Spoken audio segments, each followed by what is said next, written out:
ان اللہ اشتری من المؤمنین انفسهم واموالهم بان لهم الجنہ، یہ دو آیات پھر بہت اہم آ گئی ہیں۔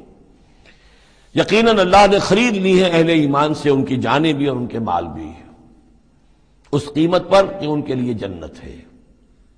یقاتلون فی سبیل اللہ، یہ ہے بیع و شراء جو ایک صاحب ایمان کی اللہ کے ساتھ ہو جاتی ہے۔ ان اللہ اشتری، صاحب ایمان بیچتا ہے، اللہ خریدتا ہے۔ ان اللہ اشتری من المؤمنین انفسهم واموالهم بان لهم الجنہ یقاتلون فی سبیل اللہ، وہ جنگ کرتے ہیں اللہ کی راہ میں، فیقتلون ویقتلون، تو قتل کرتے بھی ہیں قتل ہوتے بھی ہیں۔ 70 قتل کر دیے انہوں نے قرشی میدان بدر میں، 70 شہید ہو گئے دامن احد میں۔ وعد اللہ علیہ حقا، وعدا علیہ حقا، یہ وعدہ اللہ کے ذمے ہے، ثابت ہے، پختہ ہے، قائم ہے، یعنی جنت انہیں اللہ دے کر رہے گا۔ اس میں اصل میں جو بین السطور کہیے یا جو چیز پس منظر میں ہے وہ یہ ہے کہ ایک سودا ہوتا ہے نقد، آپ نے مال دیا اور قیمت لے لی، بات ختم ہو گئی۔ یہ جو اللہ کے ساتھ سودا ہے یہ ادھار ہے، یہاں سب کچھ لگا دو، خرچ کر دو، جان مال تن من دھن لگا دو، آخرت میں ملے گی جنت۔ جنت یہاں نہیں ہے، جنت وہاں ہے۔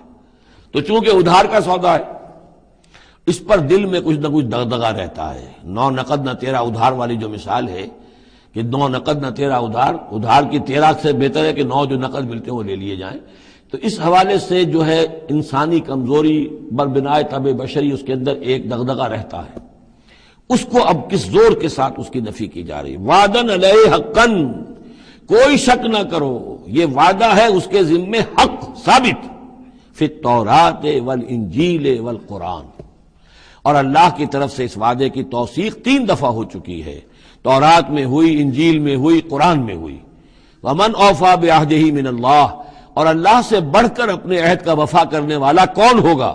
فاستبشروا ببیعکم الذی بایعتم بہ، پس خوشیاں مناؤ، جشن مناؤ اس بیع پر جو تم نے کی ہے۔ اب یہاں ایک لفظ اور آ گیا، بایعتم بہ، آپس میں جو سودا کیا ہے۔ مبایعت باب مفاعلہ، باع یبیع بیچنا، یہ ثلاثی مجرد ہے، اور یہ جو ہے بیعت بنتی ہے بایع یبایع، آپس میں کوئی سودا کر لینا۔ تو فاستبشروا ببیعکم الذی بایعتم بہ، بس خوشیاں مناؤ اس بیع پر جس کا سودا تم نے اپنے اللہ سے کیا ہے۔ یہیں سے لفظ بیعت نکلا ہے۔ بیعت کیا ہے؟ ایک بندہ اللہ کے حوالے کرتا ہے اپنے آپ کو، لیکن چونکہ اللہ تعالیٰ تو سامنے خود موجود نہیں ہے، اس وقت اللہ کے رسول تھے، تو بیعت ہو رہی ہے اصل میں تو اللہ سے، بیع اللہ سے ہے اور بیعت رسول اللہ سے ہو رہی ہے صلی اللہ علیہ وسلم۔ دست مبارک اللہ کا نہیں ہے بلکہ اللہ کے رسول کا ہے۔ البتہ ایک جگہ ہم جا کر دیکھ لیں گے کہ فرمایا گیا کہ ایک تیسرا ہاتھ اور بھی ہے، انویزیبل ہاتھ، غیر مرئی ہاتھ اللہ کا بھی ہے، ید اللہ فوق ایدیہم، اللہ کا ہاتھ ان کے ہاتھوں کے اوپر ہے۔ تو یہ بیع ہے، یہ سودا ہے، یہ ایمان کا لازمی تقاضا ہے۔